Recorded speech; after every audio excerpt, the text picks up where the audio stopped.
la plus grande chaîne de concessions de la région Rhône-Alpes. Et demain, je devais célébrer le 40e anniversaire de mon fils Julien avec une réception qui me coûtait plus cher que mon tout premier stock de véhicules. Je voulais lui offrir quelque chose de spécial, une Rolex submarinée pour assortir à celle que sa mère Hélène m'avait offerte le jour de notre mariage. Elle aurait voulu cela. La bijouterie de la rue de la République respirait la fortune et la discrétion. Un jeune homme dans un costume impeccable me guida à travers leur collection, sa voix était basse comme si nous étions dans une église. La montre que je choisis coûtait 18 000 €, mais Julien le méritait. Il avait travaillé à mes côtés pendant 15 ans, apprenant le métier depuis la base. Bientôt, je prévoyais d'annoncer sa promotion au poste de directeur général lors de la fête de demain, prenant enfin du recul pour profiter de la retraite. Mon téléphone vibra dans la poche de ma veste. Je l'ignorais d'abord, concentré sur l'examen de l'artisanat de la montre à travers la loupe du bijoutier. La deuxième vibration me fit l'attraper automatiquement. Le message glaça mon sang malgré la chaleur estivale dehors. Ne va pas à la fête demain. Ils vont tout te prendre. Fuis. Le numéro était masqué. Je relus les mots encore une fois, puis une troisième, cherchant un sens à cet avertissement brutal. Le bijoutier me demanda si je me sentais bien.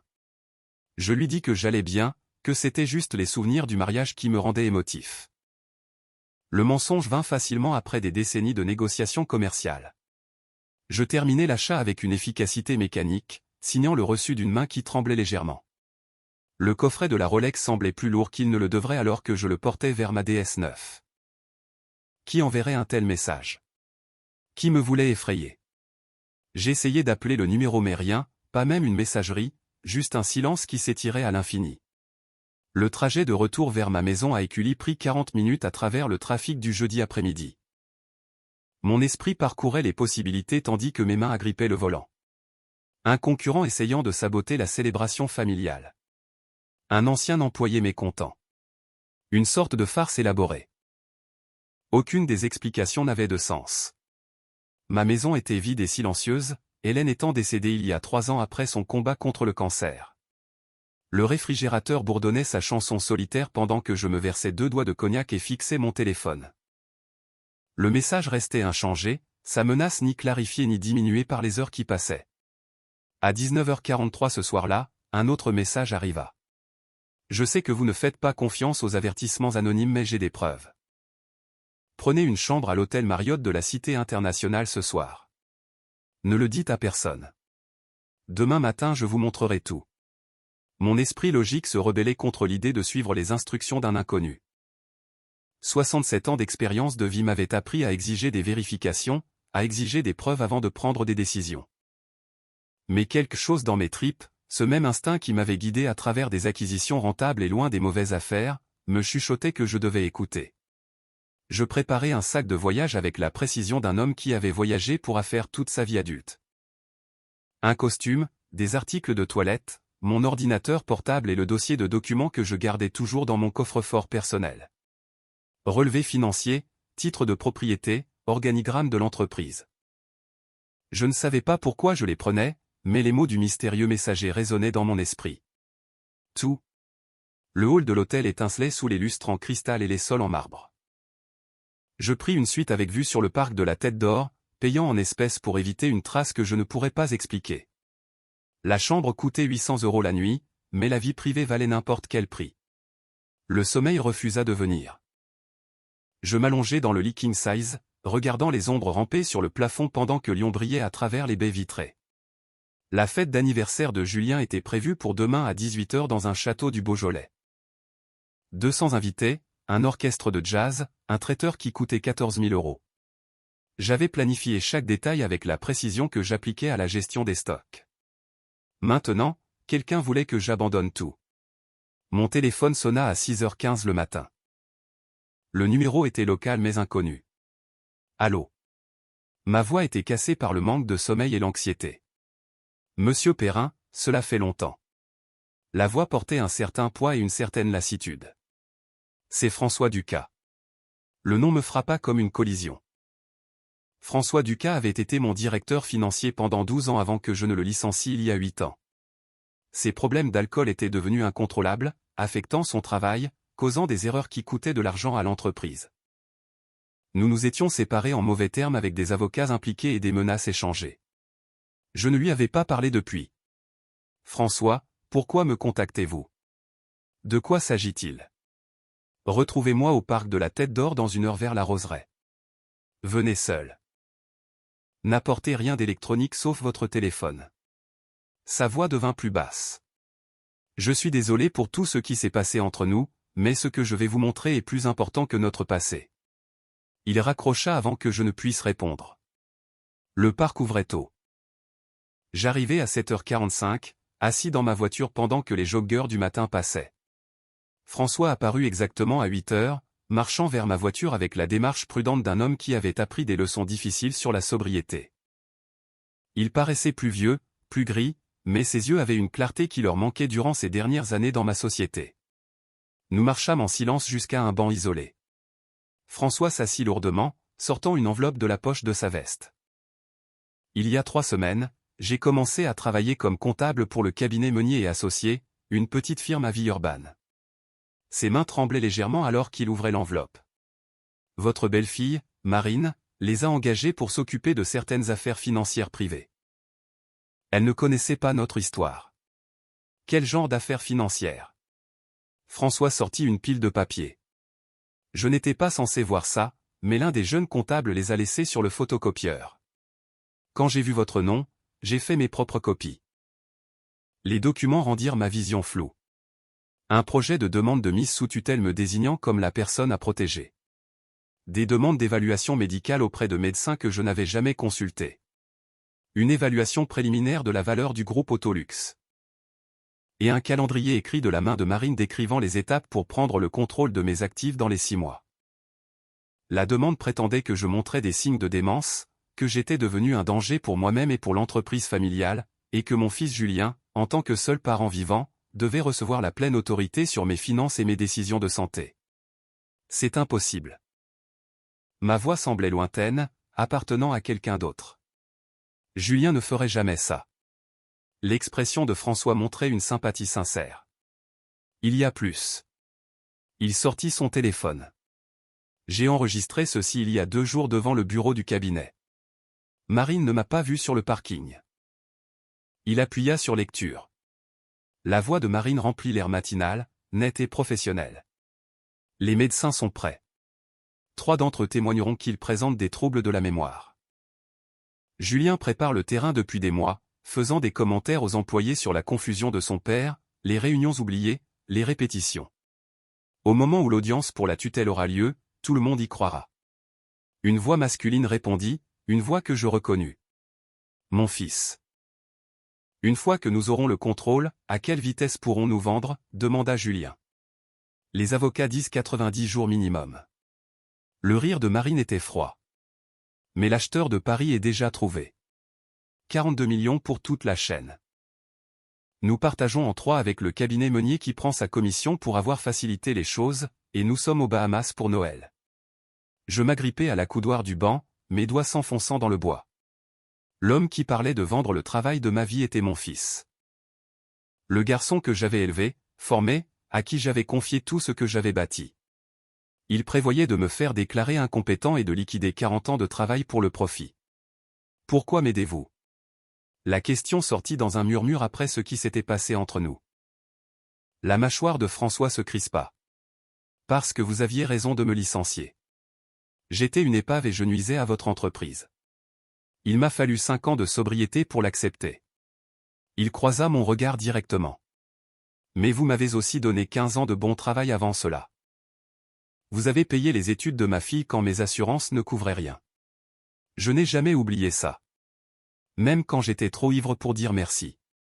Nous restâmes assis en silence alors que le soleil montait plus haut.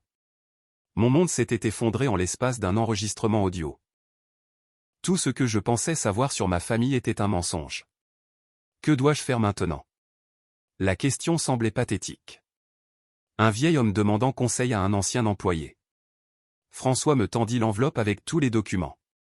D'abord, vous prenez vos propres avocats. Des vrais, pas celui que vous utilisez d'habitude. J'ai fait quelques vérifications.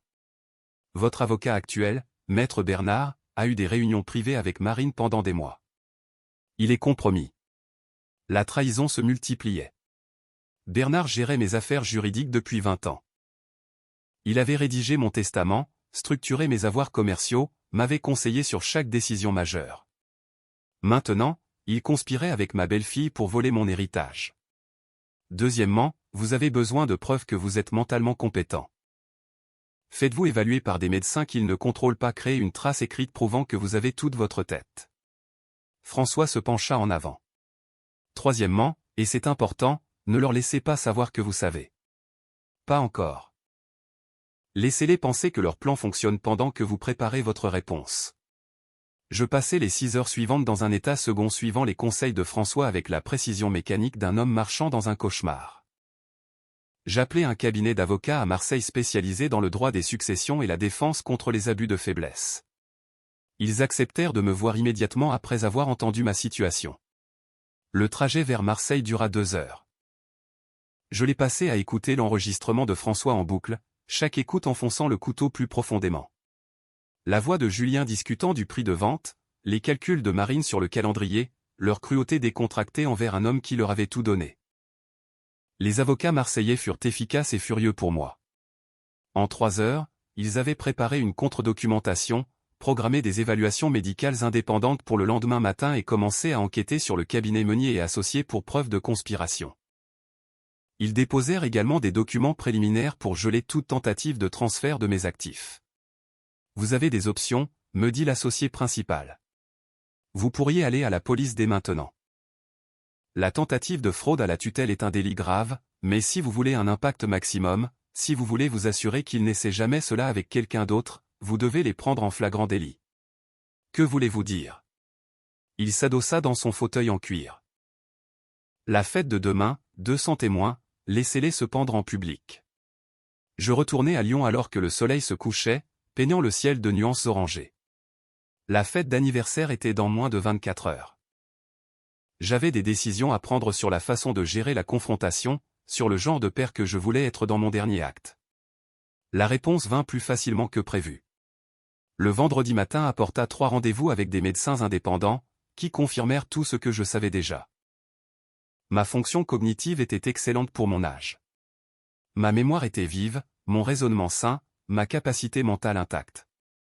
Les médecins fournirent des rapports écrits détaillés, chacun étant une balle dans le chargeur que je construisais. Je rencontrai également un détective privé que François m'avait recommandé.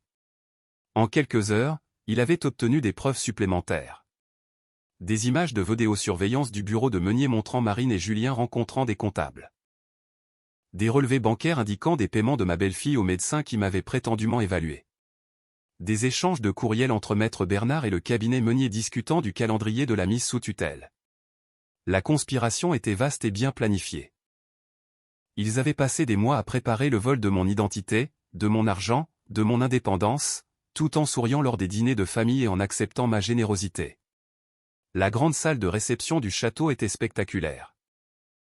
Des fleurs fraîches sur chaque table, un quartet de jazz jouant des standards de ma jeunesse, une fontaine de chocolat qui coûtait plus cher que le loyer mensuel de la plupart des gens. J'étais arrivé tôt, regardant le personnel terminer ses préparatifs pendant que je buvais un soda et attendais.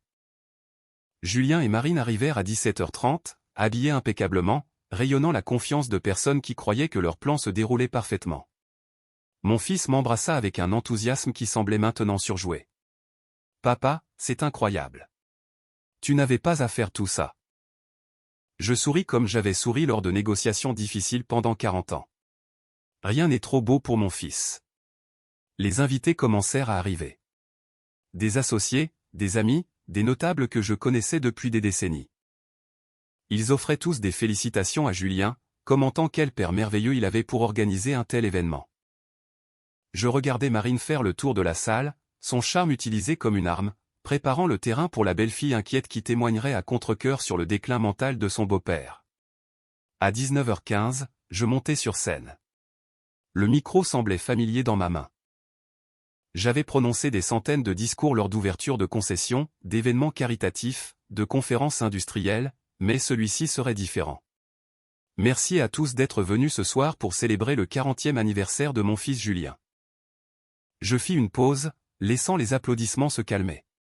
Il y a 40 ans, je l'ai tenu dans mes bras et j'ai fait une promesse. J'ai promis de construire quelque chose dont il pourrait être fier, quelque chose qui subviendrait à son avenir et à celui de sa famille. Plus d'applaudissements. Julien se tenait près de l'avant, le bras de Marine passé sous le sien, leur sourire large et impatient.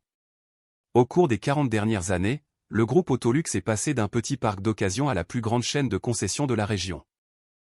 J'ai employé des milliers de personnes, servi des dizaines de milliers de clients et bâti quelque chose de durable. J'avais toujours prévu de transmettre cet héritage à mon fils. Je laissais la pause s'étirer, mais les plans changent. Le changement dans mon ton provoqua une onde de choc dans la salle. Les sourires vacillèrent.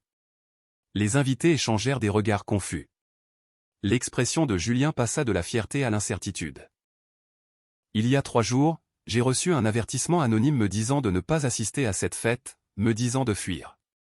Comme tout homme d'affaires, j'ai enquêté. Ce que j'ai découvert a tout changé.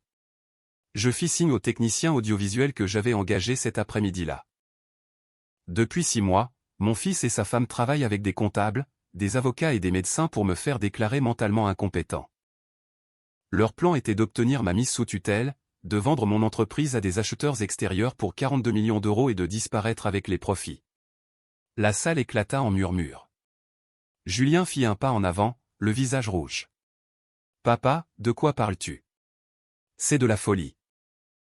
Tu es clairement confus. » Je levai la main et l'enregistrement commença à retentir dans les haut-parleurs de la salle. La voix de Marine discutant des médecins et des faux témoignages. La voix de Julien demandant les délais de vente, leur rire à l'idée d'un vieil homme trop confus pour remarquer que ses propres enfants le volaient. L'enregistrement dura 4 minutes et 37 secondes. À la fin, Marine s'était effondrée sur une chaise et Julien restait figé, la bouche ouverte sans qu'aucun son n'en sorte. J'ai des preuves supplémentaires, des documents, des relevés bancaires, des vidéos de surveillance. Tout cela a été transmis au procureur de la République. Je regardais mon fils, cherchant une trace du garçon que j'avais élevé. J'ai également les déclarations sous serment de 3 médecins indépendants confirmant ma complète compétence mentale. Maître Bernard, mon ancien avocat, essaya de se glisser vers la sortie. 2 hommes en costume que j'avais postés la bloquèrent son chemin. Maître Bernard participe à cette conspiration depuis des mois. Il a violé son devoir de conseil et trahi une relation professionnelle de 20 ans. Il a été signalé au Conseil de l'Ordre et fera l'objet de poursuites pénales aux côtés de ma belle-fille et de mon fils. Le silence dans la salle était absolu. 200 personnes restaient figées, témoins de la destruction d'une famille. Ce soir était censé être une célébration pour le 40e anniversaire de Julien. Au lieu de cela, c'est devenu autre chose. Une leçon sur l'avidité et la trahison. Un rappel que certaines choses comptent plus que l'argent. Je pris une profonde inspiration. À partir de cet instant, Julien Perrin est licencié de tous ses postes au sein du groupe Autolux. Lui et Marine sont déshérités. L'entreprise que j'ai bâtie sera placée dans un fonds de dotation caritatif, finançant des bourses pour les étudiants poursuivant des carrières dans la technologie automobile. Julien trouva enfin sa voix. « Papa, s'il te plaît, nous pouvons expliquer. Ce n'est pas ce que tu penses. » J'ai diffusé vos propres paroles devant 200 personnes. Je descendis de la scène, m'approchant de mon fils pour la dernière fois. Je sais exactement ce que c'est. Toi et Marine aviez prévu de voler 40 ans de mon travail. Vous alliez enfermer votre propre père, le déclarer incapable et disparaître avec l'argent. Je croisai ses yeux. La seule chose qui me surprend, c'est à quel point je t'ai mal jugé. Marine se leva, le visage tordu par la rage. Vous n'aviez pas le droit. Ces enregistrements étaient privés. Vous ne pouvez pas les utiliser contre nous. Mon avocat de Marseille s'avança. En réalité, en France, dans le cadre d'une procédure pénale pour abus de faiblesse, ces éléments peuvent être admis, et étant donné les preuves accablantes de conspiration, je m'attends à ce que les poursuites soient rigoureuses. 2 policiers apparurent à l'entrée de la salle. Ils attendaient dans un couloir de service, coordonné avec mon équipe juridique. Julien et Marine les regardèrent s'approcher, la réalité de leur situation pénétrant enfin leurs esprits. Les arrestations se déroulèrent rapidement et efficacement. Les mains de mon fils furent menottées dans son dos pendant que les invités regardaient dans un silence stupéfait. Marine hurlait des accusations alors que les agents l'emmenaient, sa robe de créateur contrastant avec la poigne institutionnelle des forces de l'ordre. Maître Bernard fut arrêté séparément, son visage blanc de choc alors que sa carrière s'effondrait autour de lui. Je restais au centre de la salle de bal que j'avais louée pour une célébration qui n'avait jamais eu lieu. Le quartet de jazz s'était arrêté de jouer. La fontaine de chocolat gargouillait de manière obscène. 200 personnes me fixaient, ne sachant s'il fallait offrir des condoléances ou des félicitations. François Ducas apparut à mes côtés, sa présence rappelant que la loyauté pouvait survivre même à des années de séparation. « Vous allez bien ?» Sa voix était douce. Pas vraiment. Je regardais autour de la fête ruinée. Mais j'irai. Les semaines suivantes apportèrent des avocats, des procureurs et une attention médiatique que je n'avais jamais voulu. Julien et Marine furent inculpés de tentatives d'abus de faiblesse, d'extorsion et de fraude. Maître Bernard fit face à des accusations supplémentaires liées à la violation du secret professionnel et à l'entrave à la justice. Les médecins qui avaient accepté de fournir de faux témoignages perdirent leur licence d'exercer. Le cabinet Meunier fut fermé en attendant l'enquête. L'acheteur parisien, un homme d'affaires légitime qui avait été trompé sur les circonstances de la vente, retira toutes ses offres et coopéra avec la justice. Je vendis le groupe Autolux 6 mois plus tard, mais selon mes propres conditions. L'acheteur était un consortium d'employés de longue date qui avaient mérité le droit de posséder ce qu'ils avaient aidé à construire. Le prix de vente fut de 38 millions et chaque centime alla dans le fonds de dotation que j'avais créé. Le programme de bourse fut lancé au printemps suivant. Son premier bénéficiaire fut un jeune homme de la banlieue lyonnaise dont la mère célibataire avait travaillé dans ma concession pendant 15 ans. Il prévoyait d'étudier l'ingénierie automobile. Julien reçut 7 ans de prison. Marine reçut 5 ans. Ils purgèrent leur peine dans des établissements différents, leur mariage prenant fin quelque part entre la mise en examen et la condamnation. Je ne leur ai jamais rendu visite, je n'ai jamais répondu à leurs lettres, je n'ai jamais reconnu leur existence. Certaines trahisons ne peuvent être pardonnées, et prétendre le contraire déshonorerait la vérité. François devint une présence régulière dans ma vie. Nous nous retrouvions pour un café chaque mercredi. 2 hommes qui avaient autrefois été adversaires découvraient qu'ils pouvaient être amis. Sa sobriété tint bon. Sa fille réussit sa carrière et sa volonté de tout risquer pour m'avertir avait créé une dette que je ne pourrais jamais pleinement rembourser. Pour le premier anniversaire de la fête qui avait détruit ma famille, je m'assis sur ma terrasse regardant le coucher de soleil peindre les monts d'or en nuances d'or et de pourpre. La photographie d'Hélène était posée sur la table à côté de moi, son sourire inchangé par le temps ou la tragédie. « J'espère que tu comprends pourquoi j'ai dû le faire, dis-je à son image. J'espère que tu me pardonnes de ne pas avoir vu ce que notre fils était devenu. » Le vent n'apporta aucune réponse, mais je sentis la paix s'installer en moi. J'avais perdu mon fils à cause de l'avidité et de l'ambition, mais j'avais sauvé mon héritage de la corruption. J'avais été trahi par les personnes en qui j'avais le plus confiance, mais j'avais découvert une loyauté inattendue chez quelqu'un que j'avais lésé. La vie livre rarement les fins que nous attendons. Parfois, le plus beau cadeau est simplement la chance d'écrire notre propre conclusion, de faire face à la trahison avec dignité et de transformer la destruction en quelque chose de significatif. Les étudiants boursiers porteraient mon nom vers l'avenir. Les employés bâtiraient sur ce que j'avais commencé et quelque part peut-être qu'une autre personne âgée confrontée à l'exploitation entendrait cette histoire et reconnaîtrait les signes avant qu'il ne soit trop tard. C'était suffisant. Cette histoire nous plonge au cœur d'une thématique universelle mais traitée ici avec une intensité dramatique propre aux grandes sagas familiales françaises. Le récit de Jean-Pierre n'est pas seulement celui d'une réussite entrepreneuriale dans le secteur automobile lyonnais, c'est avant tout une réflexion profonde sur la transmission et la désillusion. Ce qui est particulièrement frappant, c'est le contraste entre la solidité de l'empire matériel que ce père a bâti et la fragilité des liens émotionnels qu'il pensait indestructibles. La trahison de Julien et Marine, orchestrée avec une froideur bureaucratique via des mécanismes juridiques comme la mise sous tutelle, illustre une dérive tragique où l'ambition dévore la gratitude filiale. L'aspect le plus touchant reste sans doute la rédemption de François Ducas. Cet ancien employé licencié pour ses failles personnelles devient le sauveur inattendu, prouvant que la loyauté véritable se cache parfois là où on l'attend le moins. En transformant sa vengeance potentielle en acte de protection, il offre à Jean-Pierre une seconde chance, non pas de sauver sa famille, mais de sauver son intégrité et son œuvre. La fin de l'histoire, avec la création du fonds de dotation, montre que si le sang peut trahir, les valeurs de travail et de mérite peuvent perdurer à travers d'autres, offrant ainsi une forme d'immortalité plus noble que la simple succession héréditaire. Et vous, si vous découvriez que vos proches complotaient dans votre dos pour s'emparer de vos biens, auriez-vous la force de Jean-Pierre pour les affronter publiquement ou choisiriez-vous une confrontation plus discrète?